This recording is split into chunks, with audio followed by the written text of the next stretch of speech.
During the day today, our agency was receiving many contradictory reports from Chechnya. The situation in the Republic is assessed as extremely complicated. Russian leadership is carefully studying information on developments in the Republic and hopes that the active unification of healthy political forces will bring Chechnya out of its crisis and also defend the rights of its citizens.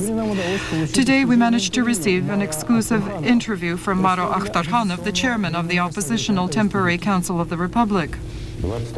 On the 23rd of July of this year, the Temporary Council of the Chechnya Republic, which was formed last year, at the session of the Temporary Council, examined the question of an appeal. The critical situation which has developed in the Chechnya Republic today, for the Chechnya people, it must be clear that no organ, nor temporary council, nor any of us intend to ask Russia to deploy its troops to establish order.